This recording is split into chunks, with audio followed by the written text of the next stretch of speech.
저는 늘 이렇게 믿어왔어요. 충분히 주고 묻지 않아도 곁에 있어준다면 언젠가는 받아들여질 거라고요.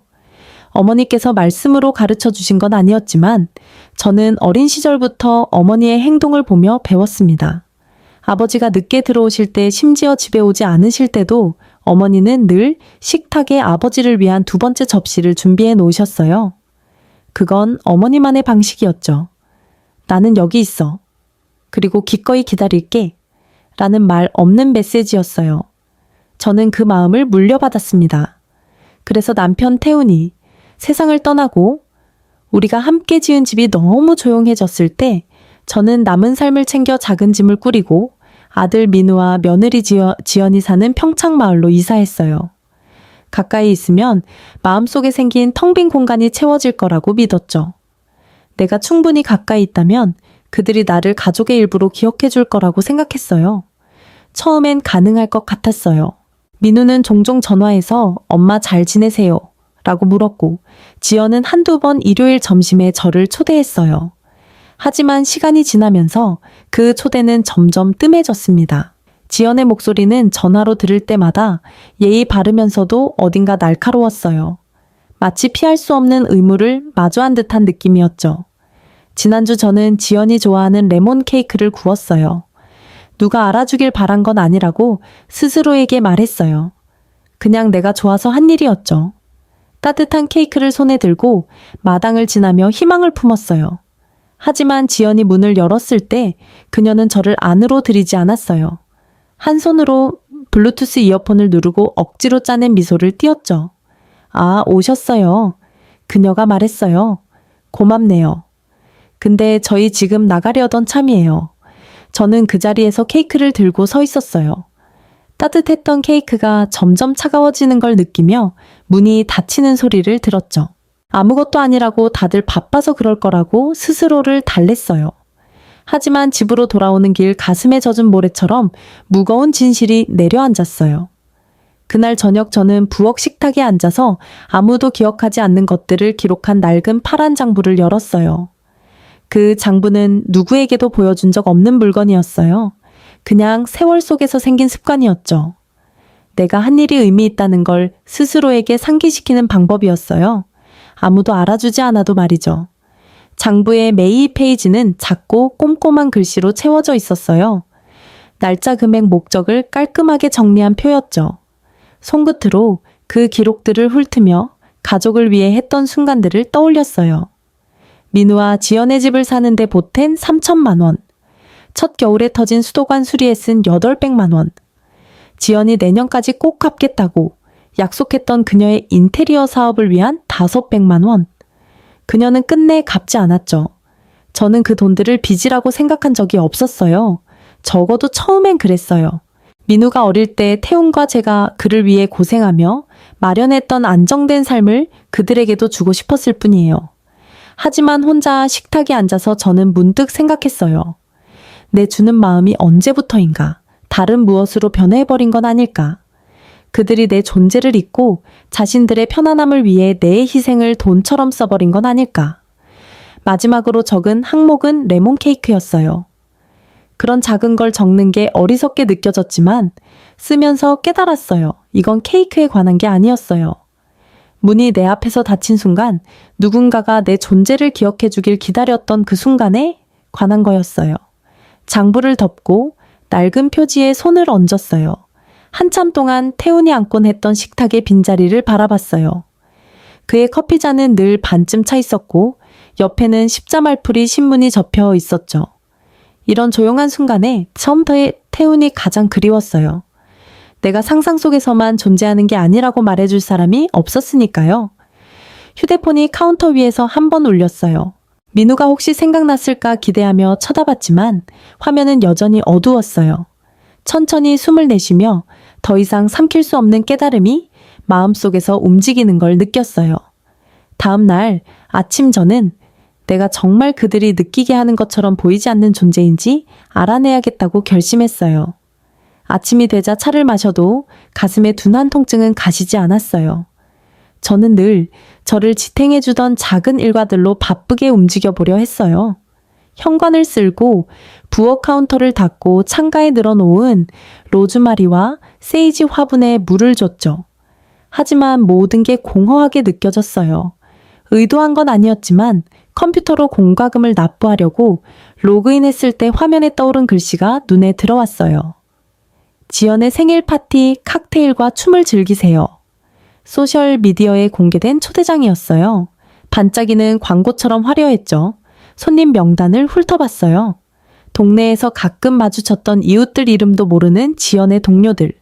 제 이름은 거기에 없었어요. 노트북을 덮고 손바닥으로 이마를 짓눌렀어요. 순간 실수일 거라고 스스로를 달래려 했지만 뱃속에서 느껴지는 무거운 기운이 진실을 말해주었어요. 잊힌 게 아니었어요. 저는 의도적으로 배제된 거였죠. 그날 오후 은주가 찾아왔어요. 초대장을 보여줬을 때 그녀는 별말 없이 제 손을 잡아주었어요. 한참 뒤 그녀가 부드럽지만 단단한 목소리로 말했어요. 혜란 씨, 이보다 나은 대우를 받아야 해요. 저는 그녀 말을 믿고 싶었어요. 은주가 떠난 뒤 집안의 고요 속에 홀로 앉아 있었어요. 그들이 받아들였던 모든 도움, 매번의 돈 부탁, 조용한 희생을 떠올렸어요. 그런데 이제 그들은 저를 그들의 잔을 들어 올리는 자리에도 원하지 않았어요. 그날 저녁 저는 민우의 집 앞을 천천히 지나갔어요. 창문 너머로 빛이 잔디밭 위로 쏟아졌어요. 유리창 너머로 지연이 와인잔을 정리하며 세련된 모습으로 머리를 묶는 모습이 보였어요. 민우는 주머니에 손을 넣고 그녀가 식탁을 정리하는 모습을 바라보고 있었죠. 그들은 만족스러워 보였어요. 마치 아무것도 주어진 적 없고 빚진 것도 없는 것처럼요. 저는 그들이 저를 보지 못하도록 몸을 돌렸어요. 가슴에 오랫동안 피하려 했던 최종적인 답이 내려앉는 걸 느꼈어요. 다음날 아침 저는 현숙 변호사에게 전화했어요. 현숙과는 10년 넘게 만나지 못했지만 그녀가 회의실 문을 닫고 들어오는 순간 예전에 제가 다시 살아나는 듯 했어요. 젊은 시절 날카로운 목소리와 더 날카로운 신념을 가졌던 우리. 삶이 우리를 부드럽고 쉽게 무시당하는 존재로 다듬기 전의 시절이었죠. 현숙은 저를 오랫동안 바라보며 제 억지스러운 침착함 너머를 꿰뚫는 눈빛을 보냈어요. 피곤해 보이세요? 그녀가 부드럽게 말했어요. 그 말이 어떤 동정보다 저를 더 무너뜨렸어요. 저는 고개를 끄덕였어요. 더 이상 숨길 게 없었으니까요. 우리는 광택 나는 마호가니 탁자를 사이에 두고 마주 앉았어요. 저는 장부를 펼쳤죠. 장부를 건넬 때 손이 떨릴 줄 알았지만 그러지 않았어요. 현숙은 말없이 페이지를 넘기며 한 줄 한 줄 읽을 때마다 미간이 좁혀졌어요. 모든 걸 기록했네요. 그녀가 혼잣말처럼 중얼거렸어요. 감탄스러운지 마음이 아픈지 모르겠어요. 저는 탁자 위에 손바닥을 평평히 댔어요. 기록하면 진짜 같을 것 같았어요. 내가 그들의 삶에 어딘가 존재한다고 느껴지길 바랐죠. 현숙은 장부를 덮고 제 눈을 똑바로 바라봤어요. 혜란 씨는 충분히, 아니 그 이상으로 했어요. 그들에게 존중받을 기회를 다 줬어요. 누구도 혜란 씨가 성급히 행동했다고 비난할 수 없어요. 그녀의 말이 따뜻하고 단단하게 저에게 스며들었어요. 얼마나 오랫동안 비난이나 조급함 없이 누군가 저에게 말해준 적이 없었는지 깨달았어요. 그녀는 서류 뭉치를 탁자 위로 밀어줬어요. 제가 준비할 수 있는 건 이거예요. 주택담보대출의 공동서명자 철회의 통지서, 빌려준 돈에 대한 회계자료, 재정적 의무를 종료하는 공식 성명서. 저는 서류를 들여다봤어요. 모든 게 명확하고 단호했어요. 사랑 아니면 최소한의 예의만으로 충분할 거라 믿었던 세월이 떠올랐어요. 저는 서류 위에 손을 얹고 고개를 끄덕였어요. 해주세요. 현숙의 표정은 변하지 않았지만 그녀의 눈에 무언가 부드러운 빛이 스쳤어요. 그녀의 사무실을 나올 때 늦은 오후의 햇살이 마치 용서를 빌 듯 느껴졌어요. 그날 저녁 전화벨이 울렸고 받기 전부터 민우라는 걸 알았어요. 민우의 목소리는 마치 거울 앞에서 연습한 듯 지나치게 밝았어요. 제 안부를 묻고 필요한 게 있는지 놀러올 생각이 있는지 물었죠. 속이 텅 빈 것 같지 않으려 애쓰며 대답했어요. 몇 마디 예의상 대화를 나눈 뒤 민우가 목을 가다듬으며 말했어요. 지연이 저를 그녀의 생일 만찬에 초대하고 싶다고요. 그들은 마을에서 가장 비싼 레스토랑 소나무의 개인 룸을 예약했대요. 지연이 친구들에게 늘 자랑하던 곳이었죠. 민우는 마치 제가 그들이 내 존재를 기억해준 것에 감사해야 한다는 듯 말했어요. 저는 전화기를 귀와 어깨 사이에 끼고 이웃집 현관에서 잠든 강아지를 바라봤어요. 순간 거절하고 싶었어요. 우리가 진짜 가족인 척하는데 지쳤다고, 그게 더 이상 중요하지 않다고 말하고 싶었죠. 하지만 집에 남아서 그들이 문 닫힌 방에서 나를 어떻게 말할지 궁금해하고 싶진 않았어요. 제 결정이 그들에게 닿는 순간 그들의 얼굴을 보고 싶었어요. 멋지네요. 제 목소리가 들렸어요. 기꺼이 갈게요. 민우는 안도한 듯 숨을 내쉬었어요. 좋아요. 지연이 정말 기뻐할 거예요. 전화를 끊은 뒤 저는 부엌 식탁에 앉아서 손을 무릎에 포겠어요. 현숙이 서류를 내 앞에 놓던 모습, 그녀가 차분히 어떤 일이 일어날지 설명하던 목소리가 떠올랐어요. 복수심은 아니었어요. 그건 더 조용한 무언가, 오래된 천의 마지막 실이 풀리는 듯한 느낌이었어요. 계속 희망하고 용서하던 내 일부가 마침내 풀려버린 거였죠. 저는 카운터 위에 마닐라 봉투를 집어들고 손바닥으로 봉투 입구를 매끄럽게 닫았어요. 그날 밤 저는 태훈의 추모식에서 입었던 남색 드레스를 침대 위에 펼쳐놓고 때가 왔을 때 눈을 돌리지 않겠다고 스스로에게 약속했어요. 소나무 레스토랑에 도착했을 때 안내원이 저를 조용히 수군대는 손님들 사이를 지나 뒷방으로 안내했어요. 지연은 이미 그곳에 있었고 회색 정장을 입은 남자의 말에 지나치게 크게 웃고 있었어요. 저를 보자 그녀의 미소가 잠깐 흔들렸다가 다시 밝고 날카롭게 다듬어졌어요. 혜란 씨, 그녀가 마치 오랜 친구를 반기는 듯 외쳤어요. 다가와 제 뺨에 입을 맞췄고 그녀의 향수는 따뜻한 공기 속에서 숨 막힐 듯 강렬했어요. 와주셔서 정말 기뻐요. 저는 고개를 끄덕이고 그녀를 지나 긴 식탁으로 갔어요. 민우가 서 있었죠. 그의 얼굴은 억지로 밝은 척했지만 피곤함이 묻어났어요. 그는 저를 멀리 떨어진 끝자리에 앉히며 마치 거리가 지난 세월의 공백을 메울 수 있을 거라 믿는 듯 했어요. 만찬은 예의 바른 안개 속에서 지나갔어요. 지연은 그녀의 판매 실적 대리석 카운터와 와인 저장고를 고집하는 고객들에 대한 이야기를 늘어놓았어요. 민우는 가끔 끼어들었지만 저를 많이 쳐다보지 않았어요. 저는 물을 홀짝이며 뒤듣고 있었고 시간이 한순간씩 쌓이는 걸 느꼈어요. 접시가 치워지자 민우가 건배를 위해 일어섰어요. 그는 잔을 들고 식탁을 둘러보며 너무 조심스럽게 꾸민 표정을 지었어요. 지연을 위해 그가 떨리는 목소리로 시작했어요.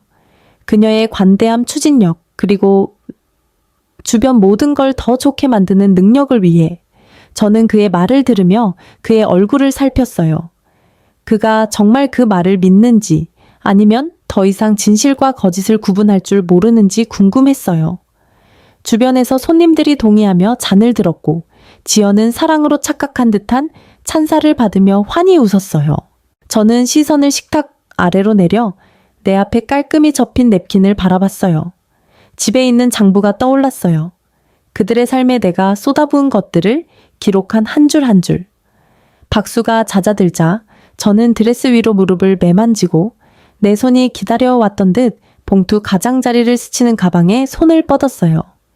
마지막 박수가 고요한 은식기와 부드러운 음악 속으로 사라질 때까지 기다렸어요. 봉투를 꺼내 식탁 위에 올려놓을 때 손이 흔들리지 않았어요. 잠시 동안 아무도도 눈치채지 못했어요. 그러다 지연의 시선이 이동했고 그녀의 손톱이 정돈된 손가락이 봉투를 향해 뻗쳤어요. 특별한 걸 드리고 싶었어요. 저는 차분히 말했어요. 솔직한 걸요. 지연은 기대에 찬 얼굴로 봉투를 뜯었어요. 그녀의 눈이 첫 페이지를 훑더니 이해하지 못한 듯 다시 처음으로 돌아갔어요. 그녀의 목에 붉은 기운이 올라오며 완벽한 파운데이션이 얼룩졌어요. 민우가 그녀 어깨 너머로 들여다봤어요. 그의 그 얼굴이 굳어지고 입이 소리 없이 열렸어요. 그는 종이를 빼앗아 다시 읽으며 눈을 깜빡였어요.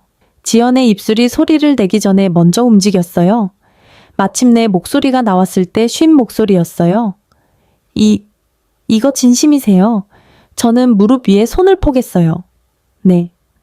그녀는 누군가 웃으며 장난이라고 말해주길 바라는 듯 식탁을 둘러봤어요. 하지만 아무도 말하지 않았고 아무도 움직이지 않았어요. 민우가 종이를 내려놓고 저를 바라봤어요. 그가 알던 여인의 흔적을 찾으려는 듯 했죠. 공동 서명자에서 철회하신다고요? 그가 천천히 말했어요. 마치 그 말을 입 밖으로 내야 믿을 수 있다는 듯 빌려준 돈을 갚으라고 하신다고요? 저는 고개를 끄덕였어요.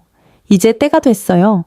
잠시 동안 복도 저쪽에서 유리잔이 섬세하게 부딪히는 소리만 들렸어요. 지연은 냅킨으로 입을 가렸지만 울려는지 소리치려는지 알 수 없었어요. 우릴 망하게 하시려는 거예요. 그녀가 속삭였어요. 아니요. 저는 제 기분보다 부드러운 목소리로 말했어요. 이제 더 이상 내가 망가지는 걸 두고 보지 않겠다는 거예요.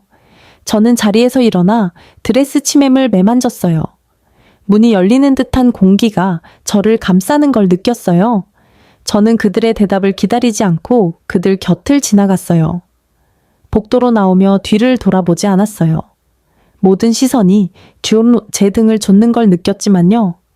제 힐이 광택나는 바닥을 부드럽게 두드렸고 관자놀이의 둔한 고동 소리를 제외하면 그게 유일한 소리였어요. 로비에 도착했을 때 숨을 고르며 가슴에서 피어나는 평온함에 놀랐어요. 밖으로 나오자 차갑고 맑은 공기가 퀴퀴한 향수와 억지 축하의 흔적을 씻어냈어요. 저는 서두르지 않고 차로 걸어갔어요. 한 걸음 한 걸음이 의도적이었어요. 마치 내 방식대로 세상을 다시 걷는 법을 배우는 듯 했죠.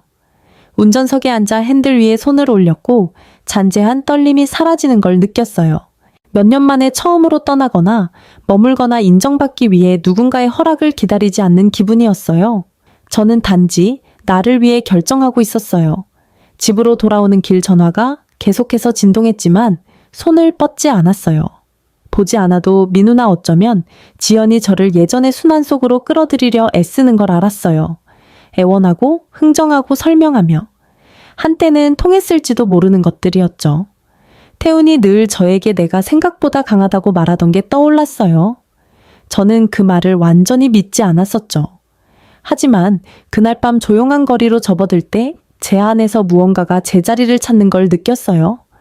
집에 도착해 엔진을 끄고 식어가는 모터의 똑딱거리는 소리를 들으며 잠시 앉아 있었어요.